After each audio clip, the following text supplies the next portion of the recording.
Welcome to this year in Nerf at FoamFest Live 2021. I am Adriana. I am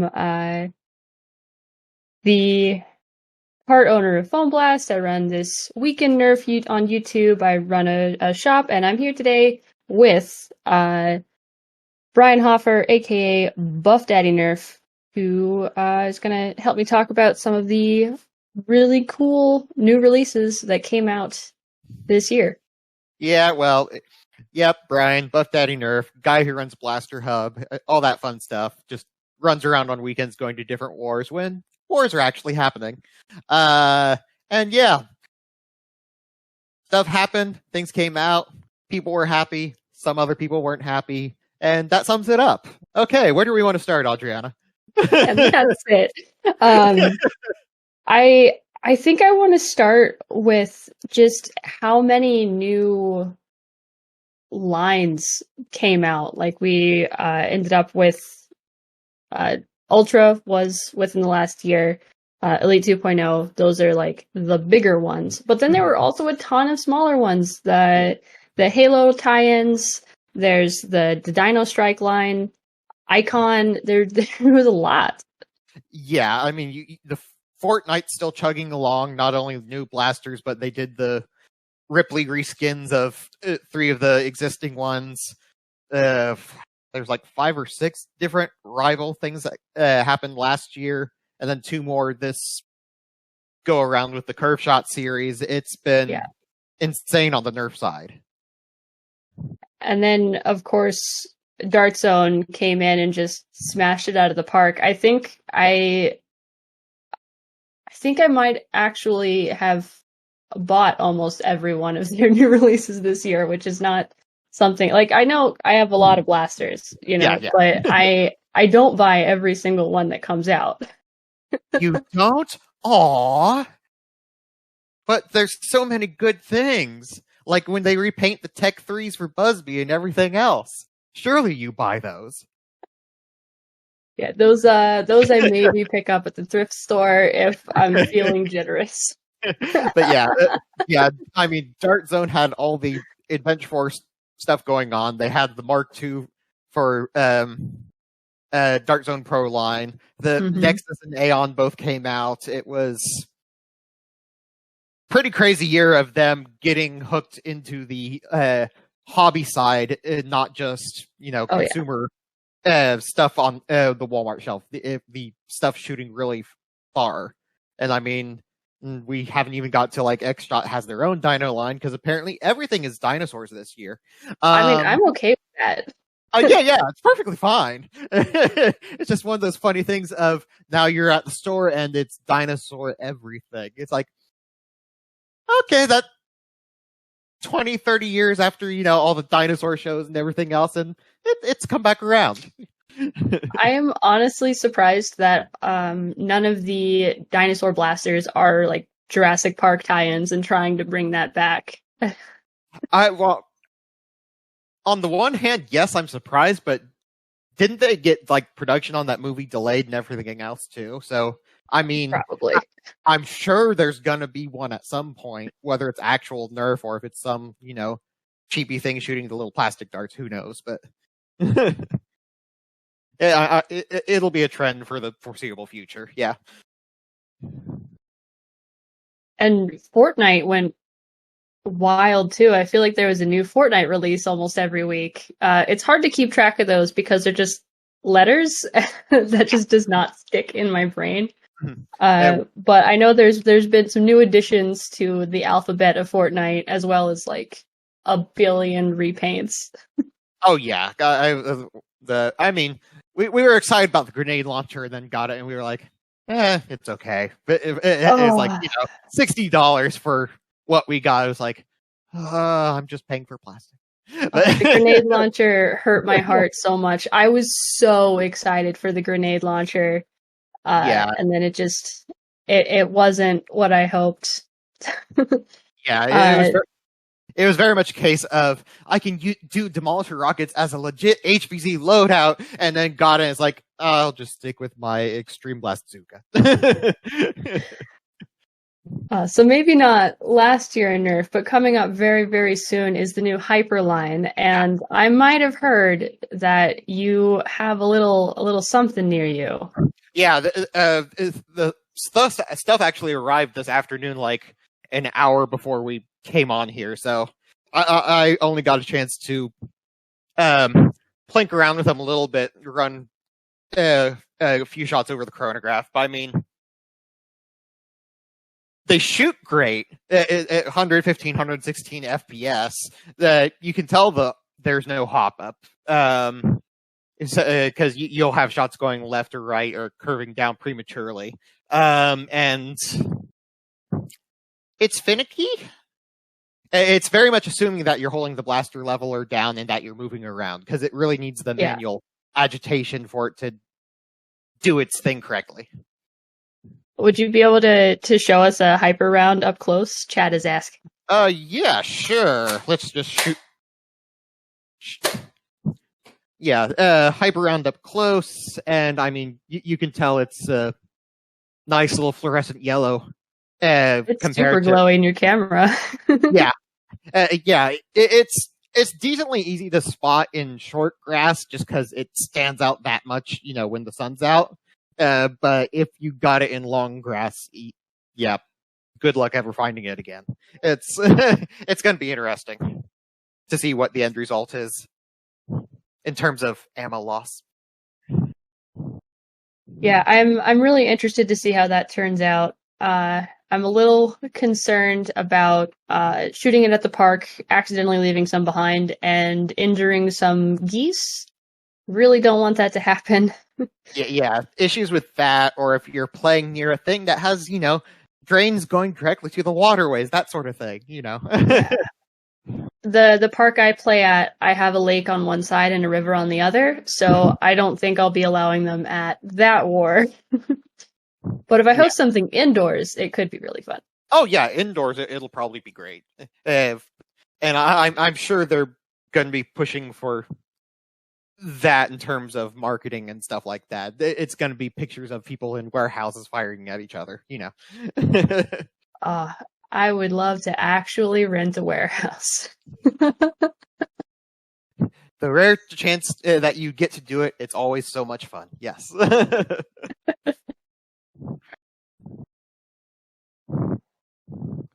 right, so last year's blasters, there were seriously so many.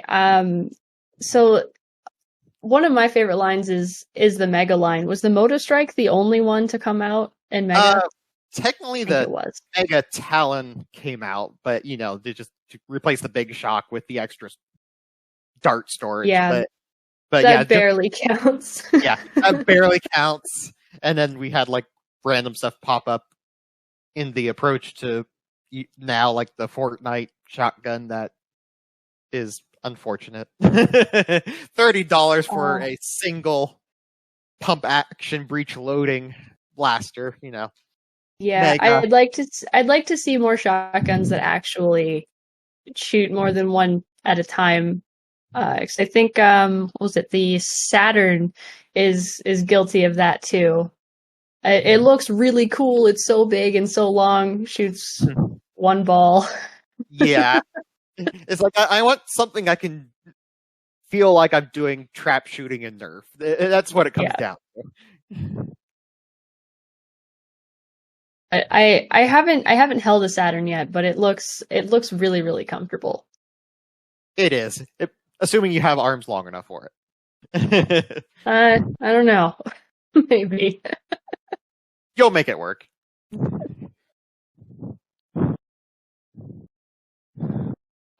What came out from Busby this year? The only one that sticks out in my mind is the Rebel Mech. I'm not sure if there's anything else. Yeah, the Rebel Mech was the big one from them. There were little things here and there, like they had the little $4 Spring Fire that was also at Walmart. They had a couple repaints of existing blasters, and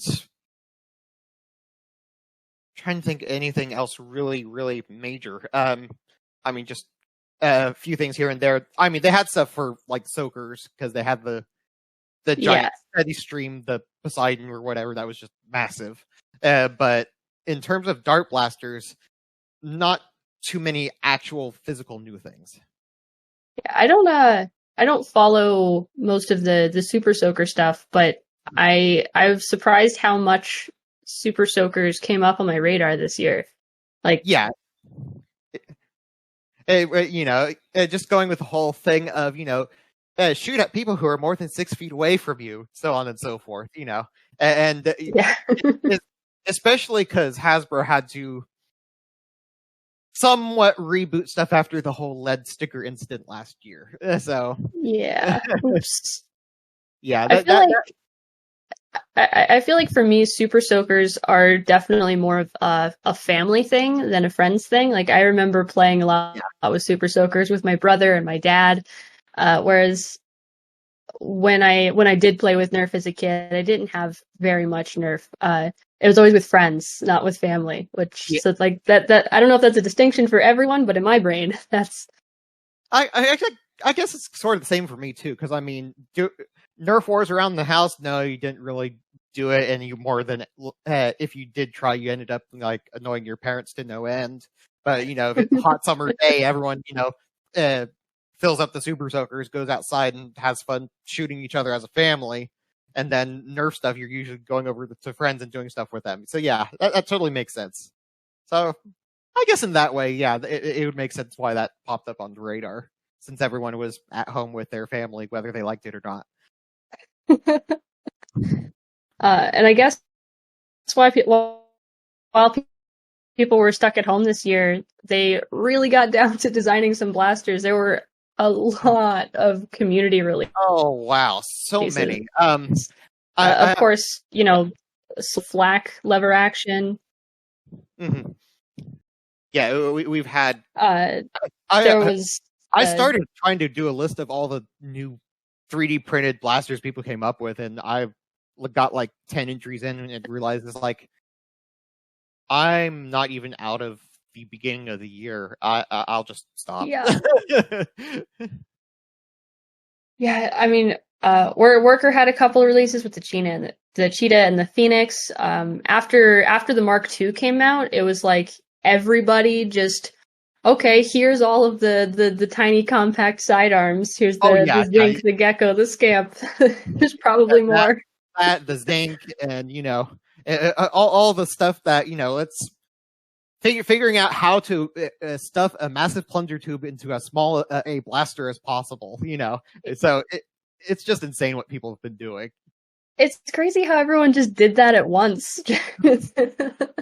And I mean, yes, just first glances, like all these look similar, but so many of them work in so many different ways or have different setups. It's amazing how the variety in how people get the stuff to work. Yeah, the ingenuity in this hobby is crazy. Yeah, people just make some really cool things. We also make dumb things on occasion, but Well, you gotta have a balance. Yeah. Yeah, Captain Slug, here, make a bat, I can't believe he did that. It's ridiculous. And yet, at the same time, everyone's like, I'm printing that. So, of everything that came out this year, what do you think is your favorite blaster? There's a lot. I know it's a hard question. Oh yeah, it's horrible. I mean, I end up using different blasters for a bunch of different things, so it's really hard to choose a single one. I mean, Proton Pack doesn't really count as a blaster, though. So unfortunately, that doesn't count as a blaster. Yeah. It was significant, but that doesn't count as a blaster. Probably the Nexus was probably the more significant thing, because I've seen those everywhere. Even like people showing up that the few wars that did happen, of people who are relatively new, they could grab one of those and they were set. It was grab a Nexus and then you're immediately competitive at your local war. Yeah, even if something I'm using breaks, I can just grab the Nexus out and use it, and generally it works just fine. It'll get me through the rest of that round until I figure out what to do. Yeah, I have a feeling we're going to be seeing a ton of Nexuses once wars really get rolling again. They're going to be everywhere. Yeah, it's because it's really hard to recommend something else for like new nerfers. Just if you want to just pick something up and immediately be on the same the same FPS level as the rest of the people in the war, Nexus. It's easy. Nexus was by far the easiest if you're going for that platform with the stock and everything. Yeah, Aeon gets the same performance, but it's kind of its own thing of being a chunky retaliator shape, so not everyone likes that. And then some of the stuff, I mean, we had the Game Face Prime that came out, which was basically a C to S, but actually, ergonomically better. But I mean, that's still, so it's still using the katana mags and everything else. And it's, granted, it's not on Walmart shelves. It's on like Farm and Fleet places, some sports stores, but in that way, you have to wait for it to get on sale because, who's going to pay $80 for it when you can get a Nexus for $50? That's true. I think my favorite blaster this year is probably the Villainator. Just the 40 rounds, that's all I need. I won't need to reload at all. Yeah, Villainator's been great. I've played. I have two of them, and if there's a war that's low FPS, just grab one, fill it up, have the extra drum on me, and then the other pack on my belt with just spare darts to fill in as I'm going, and that's all you really need. Yeah, when I first opened it up and I was testing it out, I took it out of the box, I loaded it, I started firing it just in the house, and I'm like, oh cool, I really like this blaster, and I go to put it away, and I go, I still have darts. That never happens. Yep, still have darts, and Dart Zone's going to be making things that hold more darts, as they've been happy to announce. But we'll let them talk about that when they come up. Yeah, I'm sure they'll have. I'm sure they'll have plenty more to come in this next year. Yeah, they have their own section. They can talk about it. There really just has been so many awesome blasters, and I can't believe I'm still in disbelief. There's so many dinosaurs. The Rex Rampage looks so cool. Oh yeah, the Rex Rampage is it's fun. We had the one person mod it to look like a dog. That super cute. Oh yeah, it was so creative. Oh yeah. I have one right here. This is one of the ones that I actually got. Yes, great. And then we had Elite 2.0. Yeah. Not everything was hunky-dory this year. I was initially really excited for Elite 2.0. I thought that it was just going to be some of the old blasters we loved getting a new skin, getting a new life, but just not what we'd hoped.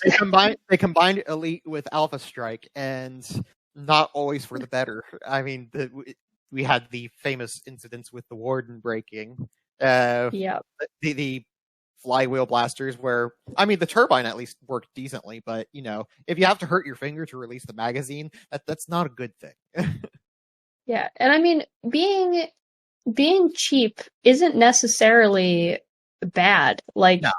I'm a big fan of the Alpha Strike line just because it'll get more kids playing with blasters. Yeah, you get more kids playing, and you had Nerf jumping into the blaster packs like X-Shot has been doing for so many years. of, it's just a bunch of them for cheap, and, buy it, get a bunch of kids, having at it with each other. So getting people started, it's great. It's just they carried it over to a lot more things. Yeah, I think as a community, we have to remember that not everything that gets released is for us specifically. It's important to have a huge range of options. You need really silly, gimmicky stuff. You need really, really cheap and affordable stuff. And I hope to see more of the performance-based stuff, but that's just because that's what I like.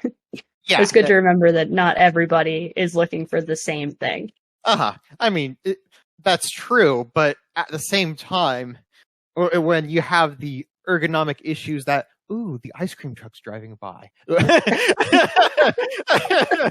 when you have the ergonomic issues that Elite 2.0 did, there's general consumer, yes, but at the same time, it's one of those things where it's easy to dislike it and move on to a different brand that's on the same shelf, especially in the case of like Walmart. So yeah, I'm still just in awe of like the list I compiled of things that happened in the last year. It's absolutely insane. I didn't even realize this many things came out.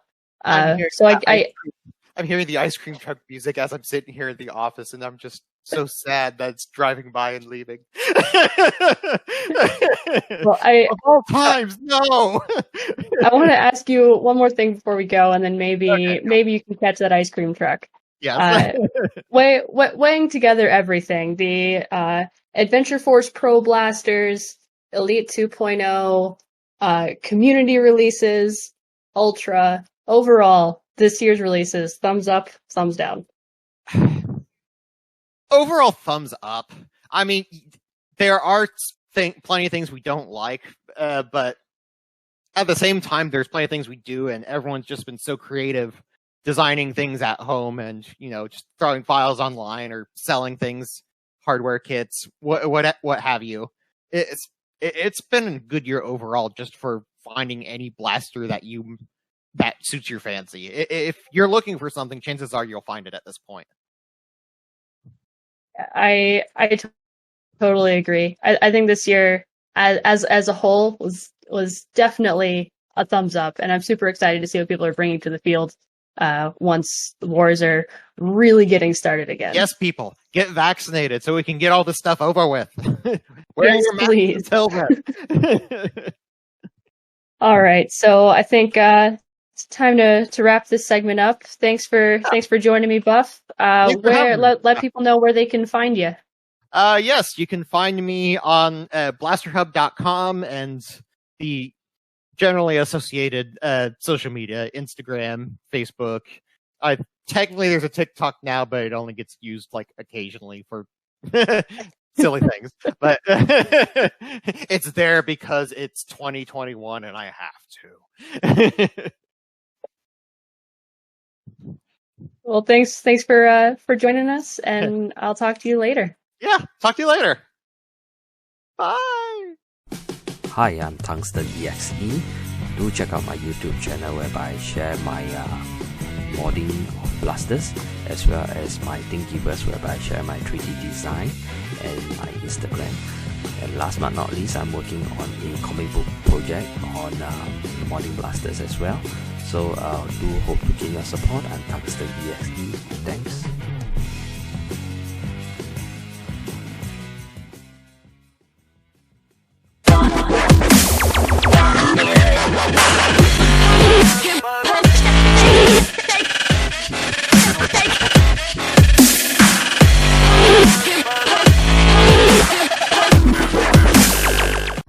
And now on the FoamFest Live 2021, we rejoin Addy in the studio for a retrospective on some of the events that have actually been happening this year in our plague-ridden, infested world. So over to you, Addy. Hello, everybody. Welcome back. I'm here with a ton of people. Christy Fur and Game of Foam. We've got Commander Scythe. We've got Foam Dagger. How's everybody doing today? Good. Doing well. Good. Yeah. Yeah, Good brilliant.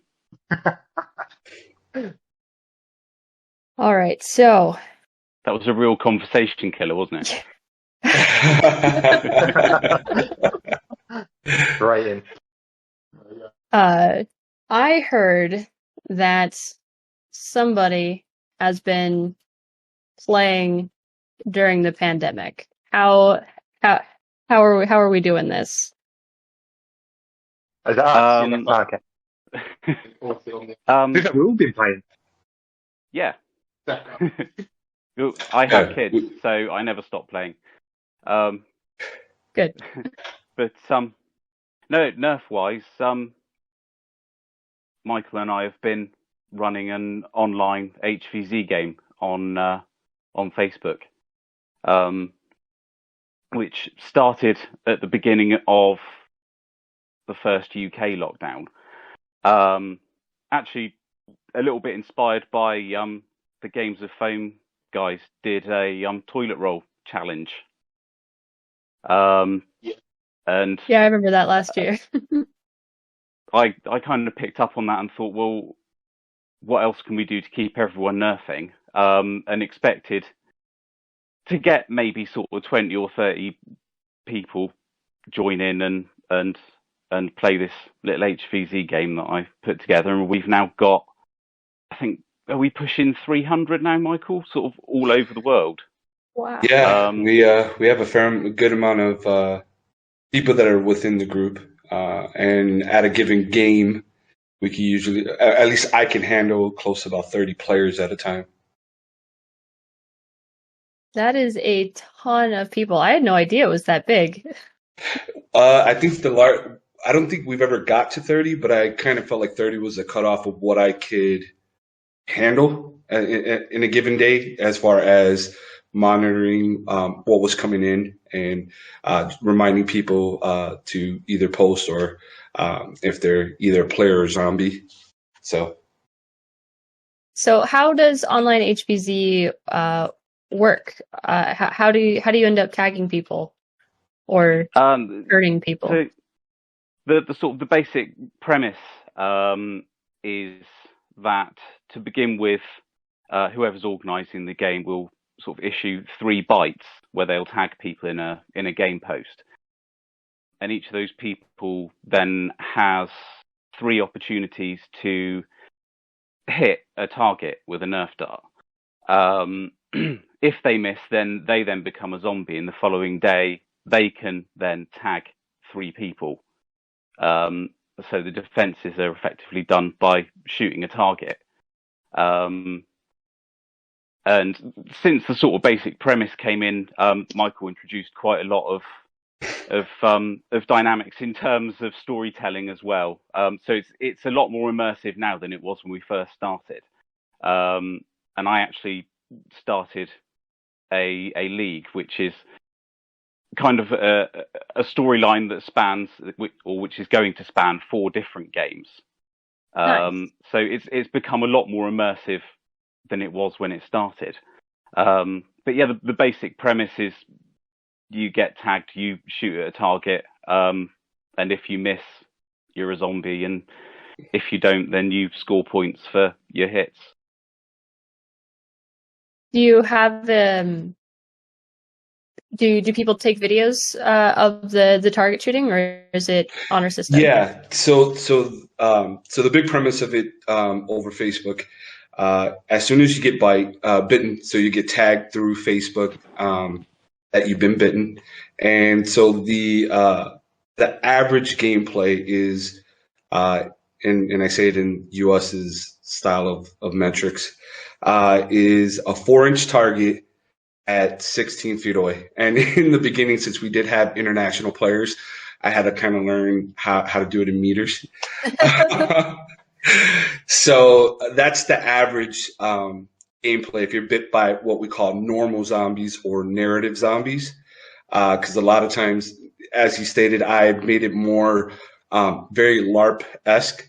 We had a few games, especially last year, where a lot of the players would come in full garb. Even I did as well under the commander scythe, which was something that evolved along the way. I came in with my initial gamer tag, which was Blind Scythe, which I play on PlayStation or whatnot, and then it became Hunter Scythe since the early adaptions I did was more of a hold the line.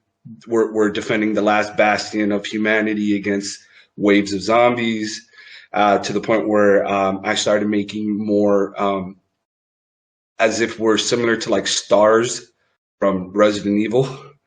But more of a international version of it. So I've actually taken these fights or skirmishes around the world. Started in Greece. We just finished off one in Chad or Sudan, and I try to incorporate as much of some of the local aesthetics of it. And we're battling against this major corporation called Sephora that is in the same way creating a Z virus that they're handing off to places, and it's more of a bioterrorist attack kind of thing. So those are kind of the concept of the story, but the gameplay, usually I'll have X amount of zombies that will attack all players, because at first, when we first had it, it was more of a waiting. You get bit, you would wait to get bit in order to interact. And I saw that some players were kind of not as interactive at that point, waiting to get bit. So now I have it where every round, everybody actually gets bit by X amount of zombies, depending on what the narrative is. And then you have on top of those, any of them that have turned in the game. So it starts becoming more like what I've seen HVZ. I've never got to participate in one, but I've seen the videos. And the last thing that I've kind of incorporated was more rounds where it becomes team-based, which I know HVZ has those incorporated in. So you've never you never played at an in-person HVZ before? No, unfortunately, I'm in the Midwest and in Wisconsin particularly. So I don't know if UW holds one. And I've just got into the gaming space in like late 2019. So for me, I got into that's really, really impressive. I feel like you like from what you described from the story and making sure that everyone has a chance to be involved and transitioning to team. I think that you have found the spirit of HVZ, and it sounds like pretty successfully turned that into an online format. And that's especially impressive for never having played in one yourself. That's awesome. That I have to thank to like Wacom 7 and Captain Xavier for the videos that they posted. So I was able to view those in order to get kind of an idea of what's going on. In order to, I mean, I'm still would love to be able to get out to either West or East Coast to eventually jump into one of them. But you know, at this time, because of the pandemic, that makes it a lot harder. So for me, I take this opportunity for the game. I know we're now in the summer months. The pandemic is starting to come. It's not rearing, but more places are opening up for summertime. So I am kind of kicking the game back a little slower, as far as maybe once or twice a month, instead of I was consistently doing like maybe a week or two afterwards, kick the next game right away. So winter comes, maybe I'll do that again, because in the fall to winter time, no one's doing anything. So I make it so that everyone can enjoy playing. So that's been kind of the fun of it. And honestly, target shooting, even though it's not the same as going in person where you're moving, honestly, like I actually got to play at the Chicago Nerf War not too long ago. All this target shooting has kind of made it, since the size of the target is anywhere between 4 to 10 inches. Anybody's center of mass is bigger than that. Yep, that's true. It's definitely good practice. And I think a lot of the times target shooting just, well, at least for me, it just feels like practice, and it's not fun. But with a story behind it and doing it for a reason, like this is the shot that saves my life, that just makes it so much more exciting and engaging. Yeah, well, when absolutely. we get to like and, the, oh, sorry, go ahead, Seth. Sorry. I think the thing that sort of really made the game what it is how invested our players get.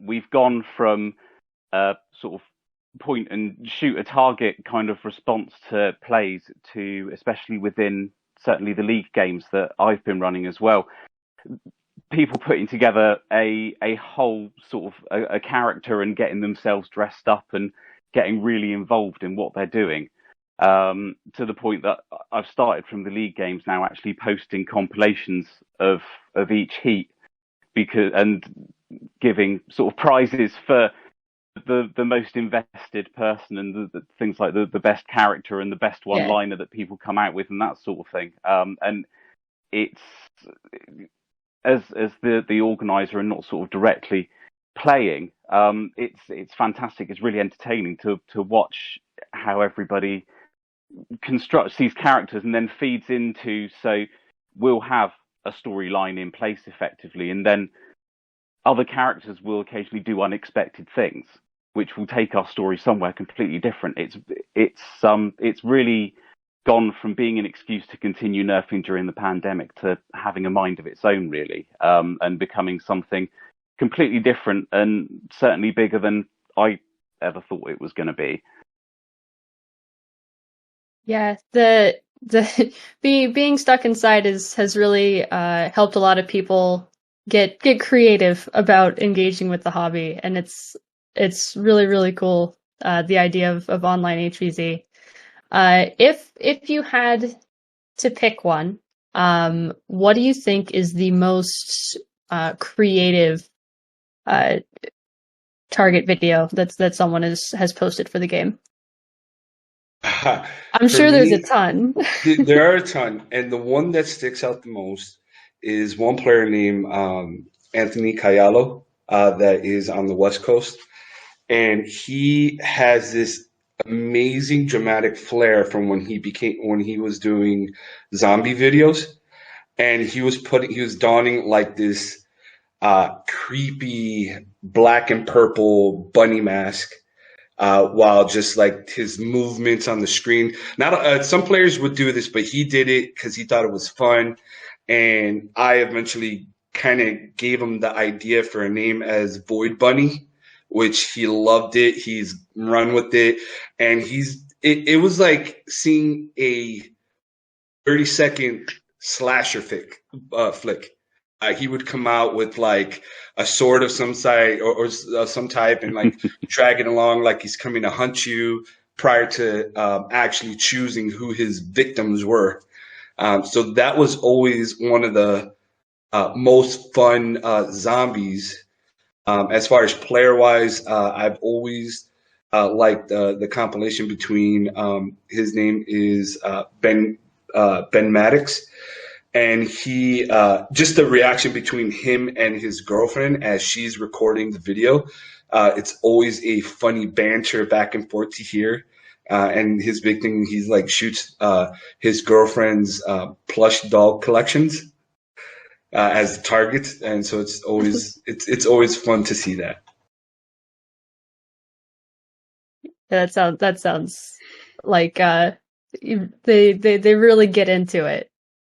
They do. And the last portion of it that has been really well is we've gotten sponsors for the games that will actually give out a prize. Some of the more notable ones is actually the Foam Pro Shop actually sponsored our second game of the year this year that we had. So that was kind of fun. And the current one, which unfortunately there's been some kind of glitches within Facebook right now, but the current sponsor being Out of Darts by Luke. Nice. And similarly, the league games at the moment the current league is sponsored by Monkeytron Collective as well. So they're providing a money off code to whoever ultimately Yeah, comes so out on it top in the becomes league like as well. It's usually like a prize of some sort, which is like a discount towards one of their stores, and then whoever survives at the end, I'll do a random lottery of the survivors to see who wins the prize. I'm loving this idea of online HVZ. It sounds like you guys did an awesome job. But games of foam. I heard that you guys were doing quizzes during lockdown. How did you come up with that idea? Well, I sort of can't take credit for the idea because my wife is sitting behind the camera. No. So she had a quick night with her gymnastics club, and I was like, "Oh, I like to play to win. I like showing off." And I was like, "Right, I didn't win. That's a different story." And I was like, "This is a really good idea. How can we bring this to the whole community who's stuck inside, can't play Nerf as such, the same as the HVZ guys? We can actually come together in this. Who's got the most Nerf knowledge?" And it just spiraled from there. We did the first one people liked. We had like the T-shirt prize, and it turned into a rivalry between Sir Jim Jam and Suaz, like a Viking poem. And it just went from there. And we had a Christmas one, and now for FoamFest Live, and put together like just quite quickly. And it just spiraled. And it's a nice little thing. Haven't quizzed yet, but we haven't made a mistake. So Yeah. we did it on. The tradition. Yeah, well, it was Ben. Ben did the quiz, so it was Always double check your answers. I tell this to my class. You've got to double check, proofread, and yeah, that doesn't happen. Ben did it, basically. What was the well, give me a couple examples of what sort of questions you ask, and then I want to know which one went wrong. Okay, there's two. So two went wrong Yeah. then. They're both talking in the later. yeah, I feel like I don't. One of your people interviewed ain't going to be happy with one of the answers. I put up a well-known blaster, but the answer was correct in this facility, but I marked it down as a jolt. It holds more than. Yeah, because when you make the quiz, you've got to put the answers in, and then you've got to tick which one's right. Not even front load. No, it's not. Yeah, so It's not even a jolt reskin, which would have been perfect. But so that was the main one. Okay, that's only one. It was an Looking good. MK2. Exactly, it was an MK2. He called an MK2 a job. Yeah. I knew what it was. I'd put it that way, but I just didn't proofread. And then the next one was the unofficial modding guide, like Guide to Modding, wasn't it? Yep. And it's Luke Goodman is the author, without a doubt. But I put a random name, Dan Newman. For some reason, as I was choosing the right answer, I put Dan, even though I had the book right to the left of me. Didn't check until it went live. Oh, no. Yeah. That's our TikTok profile. That's not great. Go on. That's it, we're done. Did Oh, you- he's joined. Oh. Oh,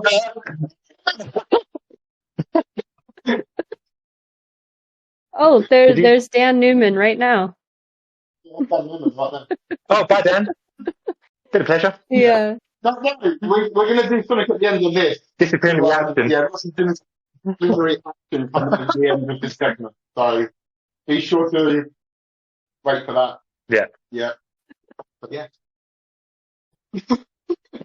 We've been doing Nerf events during the Yeah. lockdown as well. So yeah. So we've been quite lucky. We haven't had to double start. Myself being a PE teacher during the first phase of lockdown, I had the luxury of being on my school field and still playing Nerf, like dodgeball style and separating it, which gave us like the look at how to move it forward into the wider audience. So the school on my side was very helpful.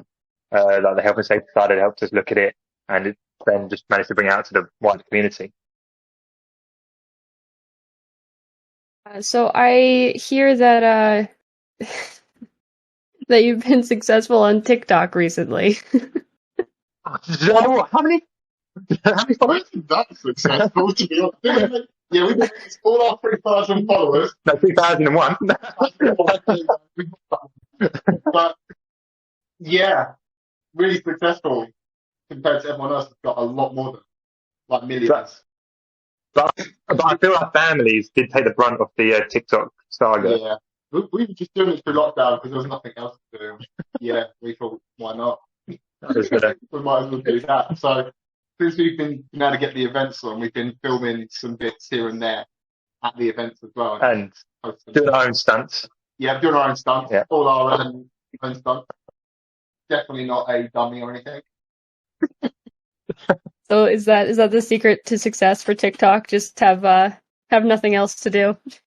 Might as well. Yeah, toss a dummy off a building and jump down. It's time, really. Yeah, time and being able to dance, I think, pretty much. Yeah, that's you. I was going to say, it's clearly not you. Well, just about. Wiggle. I'm not rhythm, that's about it. But yeah, so. Yeah. Do you have an onion on your table? What is that? Oh, this is later. This is what also we've been up into lockdown. We can talk about it. This is Ben's new Instagram page, as you can see, Ben's mods. And we had some mods since earlier. We felt a bit jealous that everyone was talking about mods, and Ben. I think Exactly, he didn't get a go. Oh, go for it. The snake fire, so I'm going to show The snake fire. Can this be mod of the week? Look at that. I've been trying. I've been learning during lockdown. Okay, maybe not. And then Did you end up doing a rap, or is that paid? This is paid. This is paid. This is it looks okay, but From a distance. from a distance. From a distance, that's I forgot they're called sledge fires or sling fires because names are hard. And then this one is a jolt. This is the jolt.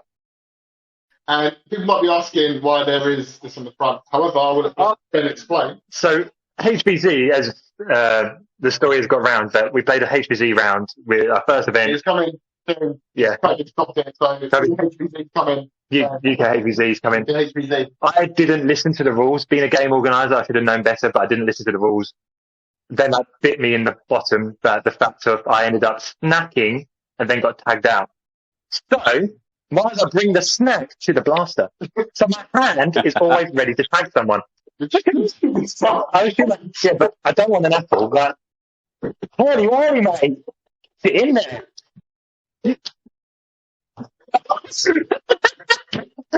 Practical snacks. That is mod of the week. And it's got an extended barrel. Yeah. It's a snack team now. Is it snack squad? That's good.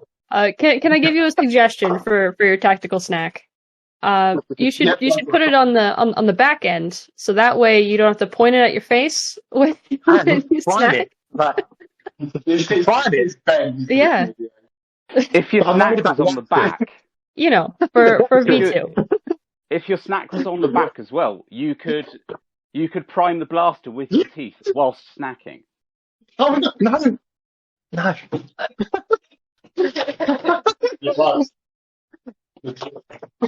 But we're so, Thanks, bots.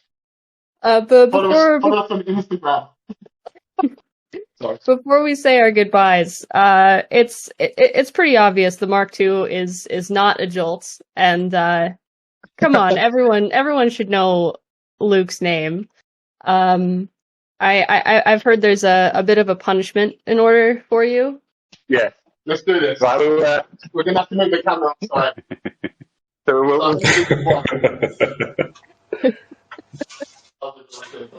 okay.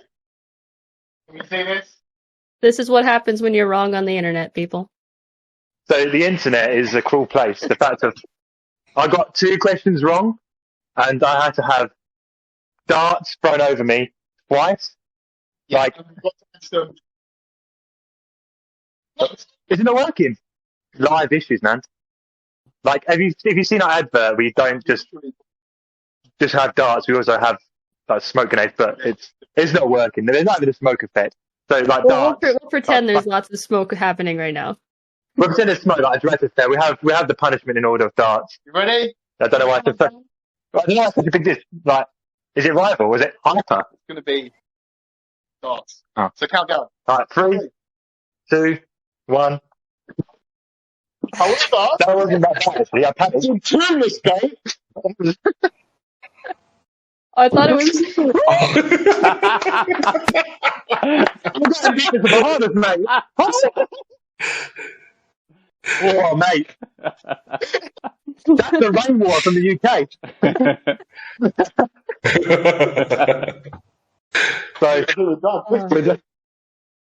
So we'll go back to the nice warm sun. The thing is, back to the studio, move up. I feel like a weed myself. You're allowed to sit inside without drying off first. Oh, it's in my house. I don't care. But we'll clean it up. It's okay. All right, guys, this has been really fun.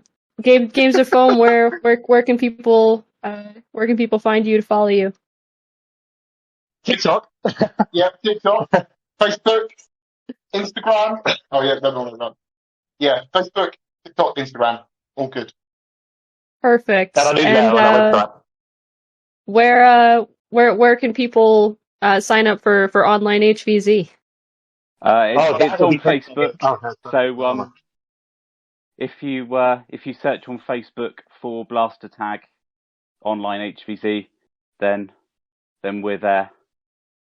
Yep. It's so cold. I'll have to sign up for the next one. It sounds like a really good time. Sounds good. Glad to have you if you come in. Thanks for coming by, everybody. Quickly. Can we do one last news drop before we all go? We got like a big news drop. What's that?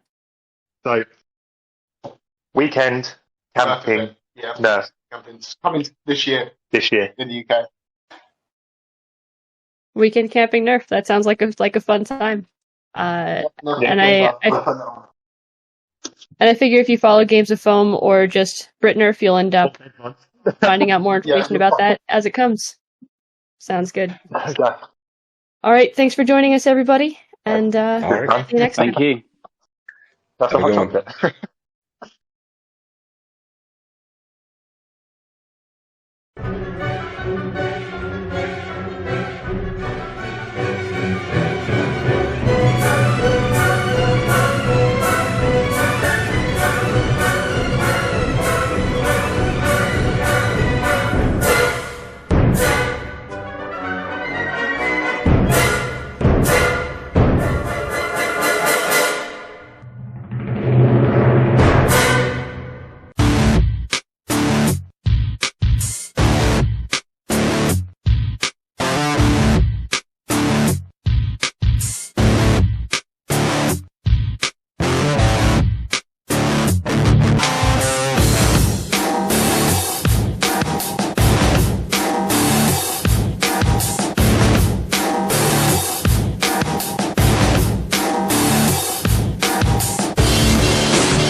Back with FoamFest Live 2, we rejoin Adriana in the studio with Dan Newman from Out of Darts and Hotcoin for more of this year in Nerf. Over to you. Hello, everybody. Welcome, Luke and Hotcoin. I guess introductions are in order. We can start out with Luke. I'm Luke, also known as Out of Darts. I wrote a Nerf mod book, and I run a full-time Nerf hobby shop here in the U.S. And I've been doing that full-time for 3.5, 4 years now, and couldn't see myself doing anything else with my life. Love it. And Hotcoin. Hi. So my name is Hotcoin, and within the Nerf community, I'm basically an illustrator. Done a few concepts and whatnot, posted them to Reddit, which is where I started out, and yeah, still do that today, and on my Instagram as well. Good to have both of you here. So I wanted to ask both of you about what it's like to be involved in blaster design. I know Luke has released a couple of different blasters as well as the Proton pack, and Hotcoin was the concept artist for the Foam Knight XC, which is a really cool blaster. So I guess we'll start with Hotcoin. What was the process like for creating the aesthetics of this blaster? Okay. So the story begins, well, I think early last year. So I was approached by Foam Knight first, which is my partner. I think he's in Canada. He had a working prototype of everything, and actually he wanted me to sign a lot of like non-disclosure documents first, because he thought that, and he's right, the mechanism inside is pretty clever with how he did it all. So before I even got to see the thing, he made me sign some forms. Then we did a live, like a webcam kind of thing, and he showed me like a bit of what it looks like and how it works. Initially, he had all these printed pieces of, I think they are like AR pieces that he got from Thingiverse and whatnot, and he used that as the base handle and whatnot. And so I said yes. He took a picture of it from the side in his CAD program. I think he uses Blender, which is not too common within the current Nerf design space. And I just did iterations, lots of iterations. I get to see where all the internals are, so I know what to avoid when I'm, drawing lines here and there. And I think way more than 20 individual silhouettes at first, and we kind of narrowed it down from there. So we want the muzzle to look a little bit different, and did a few different muzzles, and we wanted the stock to look a bit different, so we did a few stocks, and eventually we sort of came up with the end product. It's just a lot of iteration, honestly. Yeah, I'm sure Luke is pretty familiar with iteration on these designs too. Especially the Proton Pack is way different from the beta that I got. How many iterations do you think there were as you worked through that? I probably made 20 or 25 like distinctly different units. But there's 3 or 4 actual generations of like start over, four generations of start from scratch.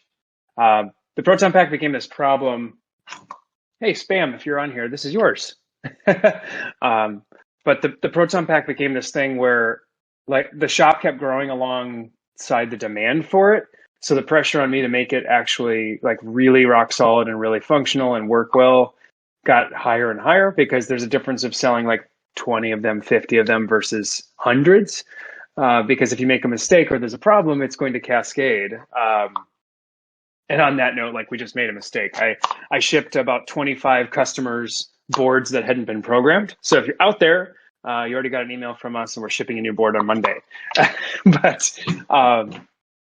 the hardest thing has just been, it's a lot of iterations, a lot of like changes and things, but I over and over wanted to basically start from scratch. And that's the most frustrating thing. But I'm learning that's kind of how people design. A lot of people design anyway, where you might build something once and then just assume that you're going to trash the whole timeline and start over with all the things you learned along the way.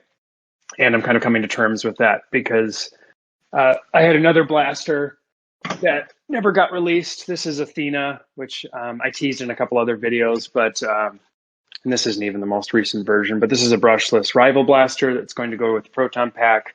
Not coming out anytime soon or anything like that, because there's a lot left to do.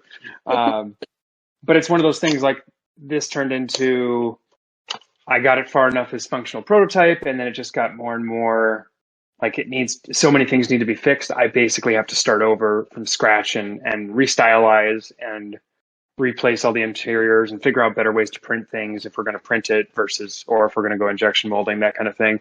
And it's just, it can be kind of frustrating actually, because you have to have the time to sink to like really dive in, which I like. I love the styling on the XC is just beautiful. That blaster is really, really cool. And that's one area I can figure out the mechanical stuff, but the visual styling is not my forte for sure.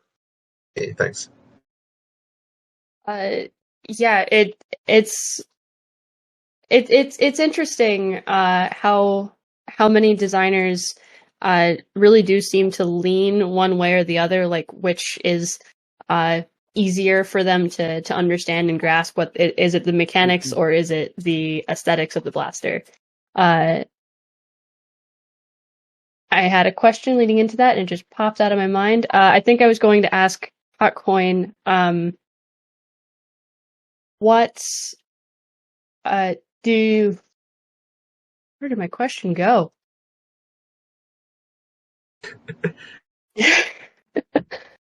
Live is hard, everybody. No worries. I actually do have a question for Hotcoin about the go ahead. XC. So did that just, sure. you were talking about just sort of side profiles. So you started, he gave you like STLs or whatever functional files that are internals, right? And then where do you start with, did you reconfigure any internals or did you leave everything alone that way? What was the process like of actually taking that? You said you started with some profiles first, right? Yeah, so not even the STL, it's just like a screenshot of the blaster from its side, and then a second screenshot of the blaster from its side, but with wireframes on, so I get to see where all the screws go, and I just do a lot of different pictures. You know, I think most of them are on the XC website actually. So there's a gallery section, and you can see all the previous iterations. I think I busted all of them out in like a night. Like what happens is I'll enter a flow state. And I'll just do a few, like 20 or 30 of them and pop them all while he's asleep. And then when he wakes up the next morning, he gets to look through everything. Nice. That's got to feel like magic. So a lot of them, of course, don't work. And then when we come into like the limitations of 3D printing, that's another thing we have to work around. So after doing 20 or 30 general ideas, we choose a nice silhouette. And then together we try and design the parts in such a way that they can be 3D printed without supports, because that's something he really wanted to do with the blaster. So, that it started with a print screen of the side of the blaster, and eventually we come up with a working design at the end. That's great. Familiar were you? Oh, sorry. No, go ahead. How familiar were you with the 3D printing process and the considerations that have to go into designing for 3D printing before you started working on this blaster? Well, actually, at the time, I was. I think this was the time where a lot of 3D printed blasters were already coming into the common space, and I was quite interested. I did quite a bit of research on 3D printing, even though I didn't have a 3D printer. Looked at how gravity affects this, the 45-degree angles and whatnot. And at the time as well, I think my university had some 3D printers, so I could go in and watch the process and try out a few things. So yeah, I would say when we were designing the blaster, I had at least the basics, the fundamentals of what 3D printing is like in terms of its design limitations. So it wasn't too big of a hurdle to. I'm sure having that basic understanding really helped with coming up with a design that you knew would probably work. Yeah, definitely. That makes a lot of sense. I was sort of wondering about that because I've got some friends in the visual effects industry that do, worked on Star Wars, for instance, that love, gun design and blaster design, but they know nothing about 3D printing, so their designs really don't translate. Like they could give me concept art and I would have to model it and make it work, but I think that's like your secret weapon there is knowing the design limitations too. Yeah, I mean, I guess some people would say it kind of stifles the design or limits your creativity and whatnot, but I'm not really sure if I believe in that. Like I kind of like that there are limitations to what I can draw, because I don't wander around so much with like what ifs and whatnot, but also I kind of like this efficiency, practicality angle, even though most of my stuff isn't efficient nor is it practical, but it's kind of a fun thing to tackle when doing the designs, especially trying to avoid stuff that's been done before. So like let's say I probably wouldn't design a caliber and mechanism from scratch again because it's been done before, like a big pump action springer that's really direct. But if let's say it used like a weird, maybe a wheel on the side that you spin to prime, then that'd be something I explore and go into.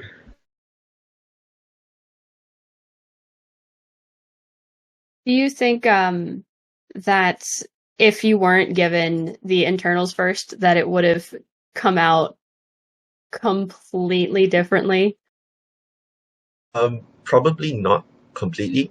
like, because he already had the prototype, and I think there was a point where I could see the prototype, but I didn't know what the internals were like. Like, I kind of know, okay, this is going to be, it's going to pump at the front, there's going to be a trigger, and that means a trigger mechanism somewhere above there. There's going to be a stock bit, I can see, the clear plunger tube and whatnot. I guess it also really helped that he had a prototype in the first place.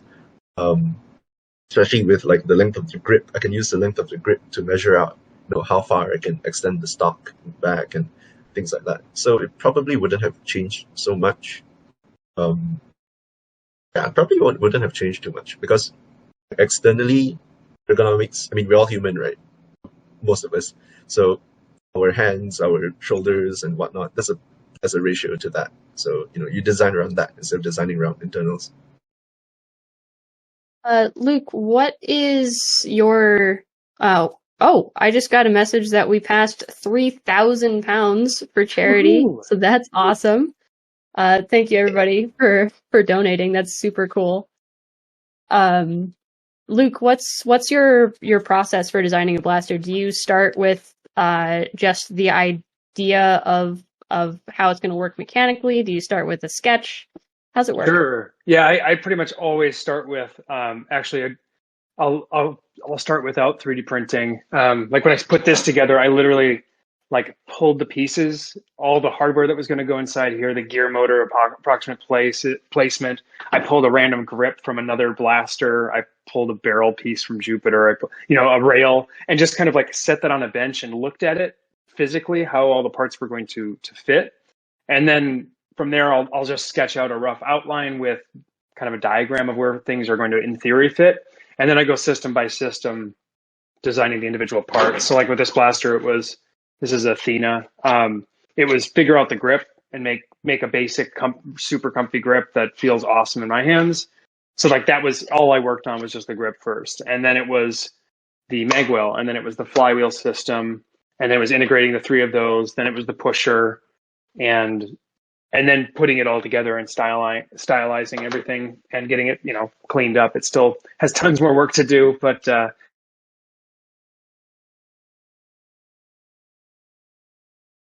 oh, I got a frozen Luke.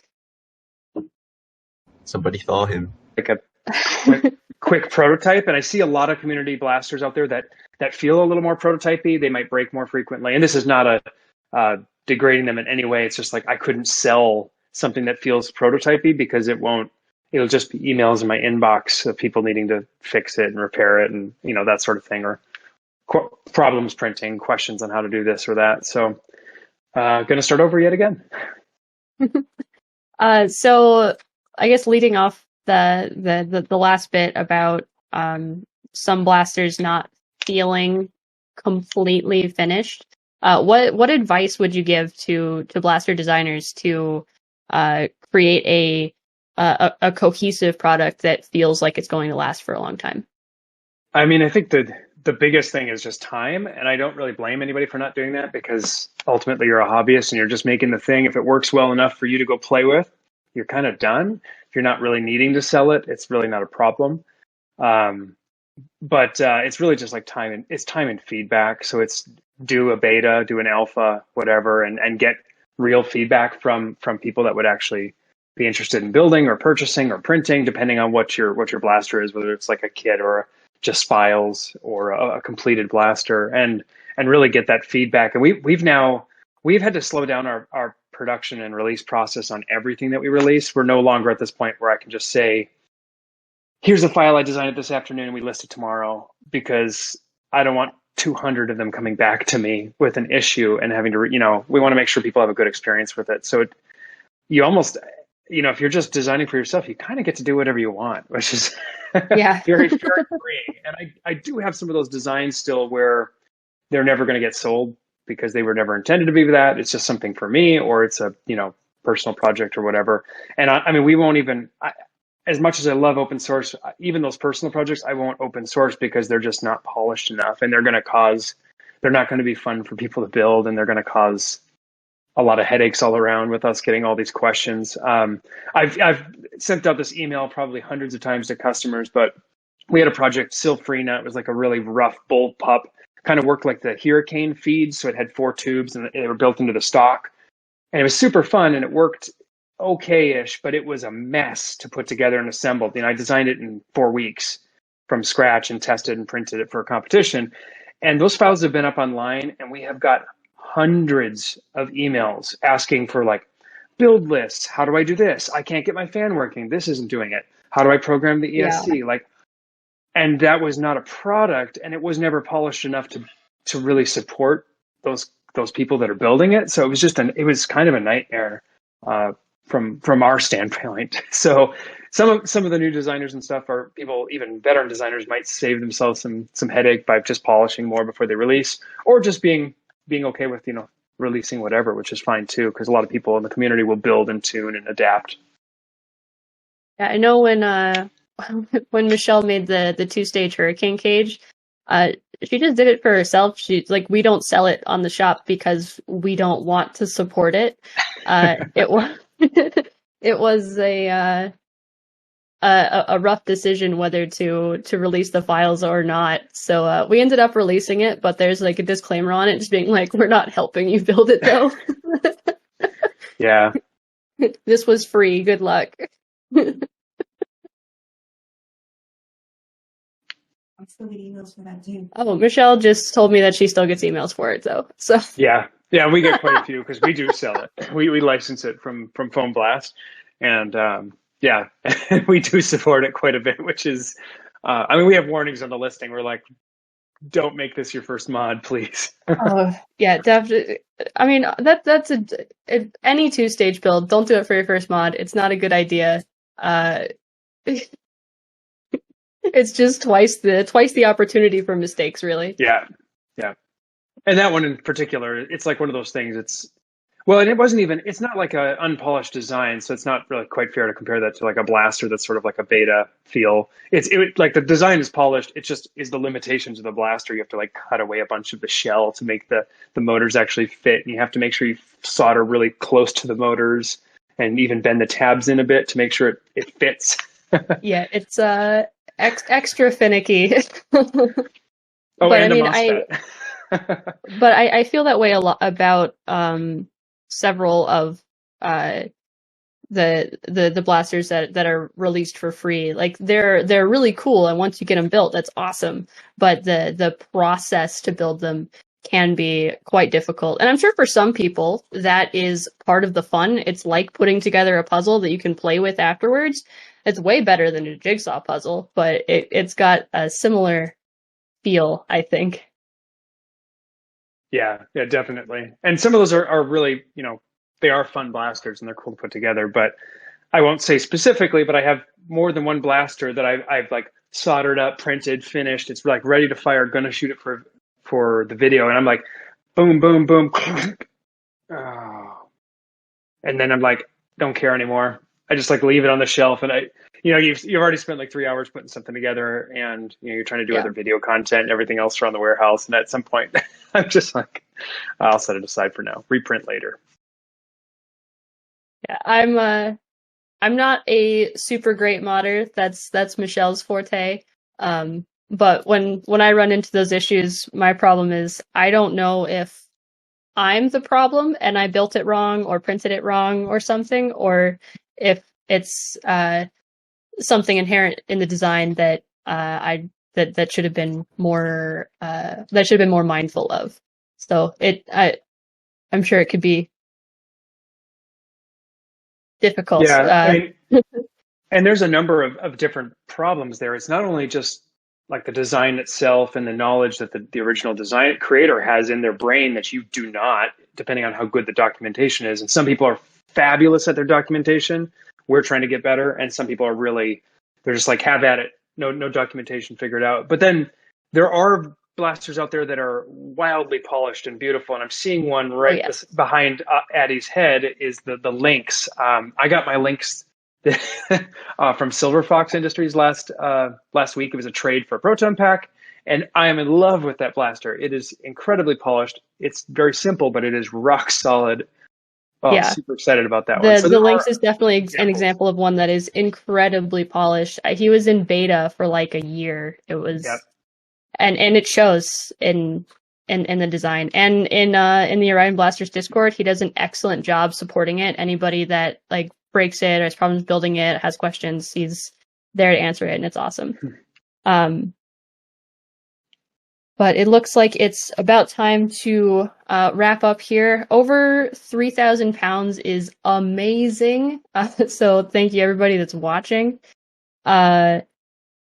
Hotcoin, where can people find you to see some of your awesome artwork? You can find me on my Instagram. I think that's my most front-facing thing right now. I have a Discord server as well, but it's more for my general art. And Reddit, of course, where I started posting. I highly recommend that everybody check out his artwork. It's so good. Yeah, I'm a huge fan. I was telling him before we started here that I probably see more of his feed than just about anything on Instagram, because I intentionally, like, every time I really enjoy seeing it, so I forcefully make sure it comes up into my feed. Thanks. And Luke, where can people find you? What's your shop? We are outofdarts.com and YouTube Out of Darts. And now on TikTok, apparently. You're doing TikTok now too. Oh, I started. You guys, I'm old. I haven't started quite yet. Maybe I'll be bullied into it. Who knows? Thank you guys so much for joining us. This has been a really fun chat. Yeah, thanks for having us. See you guys. Hey, see you.